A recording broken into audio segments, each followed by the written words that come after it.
भदोही गांव की रहने वाली लड़की बेबी की शादी इलाहाबाद के एक बड़े बिजनेसमैन के बेटे रवि के साथ हुई। नए घर में बहुत खुशी और इज्जत के साथ बेबी ने ससुराल में एंट्री की। शादी के 2 साल काफ़ी मज़े और खुशी के साथ निकल गए। जैसे जैसे दिन गुजरते गए, बेबी अपनी जिम्मेदारियों के जाल में दबती चली गई। उसकी सास भी उससे बहुत खुश थी कि बहू ने घर की सारी जिम्मेदारियां संभाल ली हैं। गर्मी की छुट्टियां पड़ गईं। बेबी अपने मायके जाने की बात अपने सास से बोली। मम्मी, 2 साल हो गए मैं अपने मायके नहीं जा पाई, क्या मैं थोड़े दिन के लिए मायके हो आऊँ? सास ने जवाब दिया, देखो बेबी, अगले साल चली जाना। बेबी ये सुनकर काफ़ी नाराज़ और दुखी होकर सोचने लगी कि जब कमला दीदी हर 3 महीने के बाद घर पर आती हैं तो मम्मी बहुत खुश होती हैं और अपनी बेटी से कहती हैं, कितने दिन के बाद आई हो और मुझे 2 साल हो गए, मेरे बारे में कोई कुछ सोचता ही नहीं है। मेरी खुशी किसी के लिए कोई मायने नहीं रखती है। दिन भर इन लोगों को खाना बना के खिलाती रहूं, घर का सारा काम करती रहूं, क्या मेरी यही ज़िंदगी है? और बेबी कमरे में बैठकर बहुत रोई।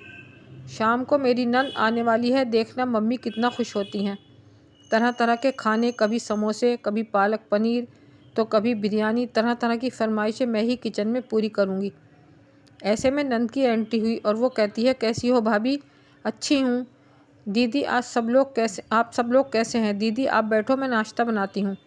नहीं भाभी, मैं नाश्ता करके आई हूँ, मैं 2-3 घंटे में ही चली जाऊँगी, मेरी सास की तबीयत ठीक नहीं है। अच्छा रुको दीदी, मैं खाना बना देती हूँ, आप भी खा लीजिएगा और जीजा जी और सास के लिए भी बांध कर दे दूँगी।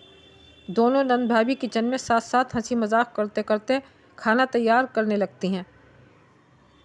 बेबी की नंद खाना खाने के बाद शाम को अपने घर चली जाती है। किचन में सफाई करके रात को बेबी अपने कमरे में गई तो रवि ने कहा, बेबी तुम काफ़ी थक गई हो, आराम कर लो। हाँ, मुझे आराम कहाँ है, तुम्हारी माँ तो बस यही चाहती हैं कि मैं अपने मायके ना जाऊँ। तुम्हारी दीदी 1-2 घंटे के लिए आती है लेकिन मिलकर तो चली जाती है, उसमें क्या, तुम भी चली जाओ बेबी, रवि ने कहा। मैं कल माँ से बात करता हूँ, तुम खामोश रहो, तुम भी अपने मायके होकर आ जाना। तुम तो रहने दो, गुस्सा करते हुए बेबी सो जाती है। सुबह उठकर बेबी रोज़ की तरह अपने काम में लग जाती है। दोपहर में गुंजन आंटी बेबी की सास से मिलने आती हैं और दोनों काफ़ी देर तक बातें करती रहती हैं। तभी गुंजन आंटी बेबी की सास से पूछती हैं कि रवि की माँ, तुम ये बताओ कि बहू और बेटी में क्या फ़र्क समझती हो? बेबी उनके इस सवाल के जवाब का इंतज़ार कर रही थी कि मम्मी जी का इस पर क्या जवाब होगा। बेबी की सास ने मुस्कुराते हुए कहा, बेटी कैसी भी हो वो मीठी होती है, बहू नमक की तरह नमकीन होती है। यह सुनते ही बेबी काफ़ी दुखी सी हो जाती है। गुंजन आंटी चली जाती हैं। बेबी काफ़ी देर तक ये सोचती रहती है कि मैंने मम्मी के साथ क्या बुरा किया है। वो इस बात से बहुत दुखी रहने लगती है। दुखी बहू को देखकर एक दिन उसकी सास ने पूछा, बेबी यहाँ आओ, तुमसे रवि ने या किसी ने कुछ कहा है? तुम उदास क्यों हो? कुछ नहीं मम्मी जी, बेबी की आवाज़ में दर्द था।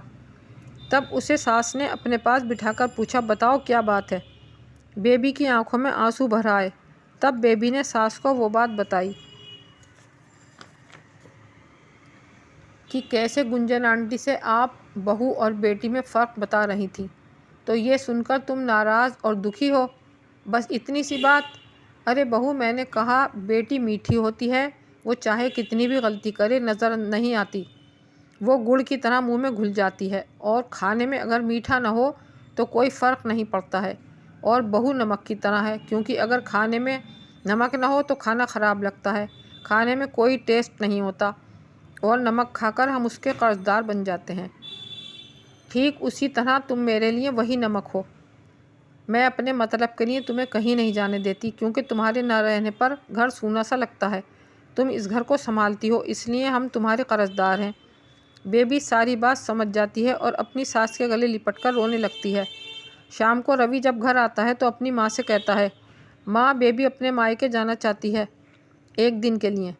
बेबी फ़ौरन बोली, नहीं, मुझे नहीं जाना है, मैं चली गई तो खाने में कोई मज़ा नहीं रहेगा। रवि की समझ में कुछ नहीं आया। वो सोचने लगा कि इन औरतों को समझना मर्दों के बस से बाहर है।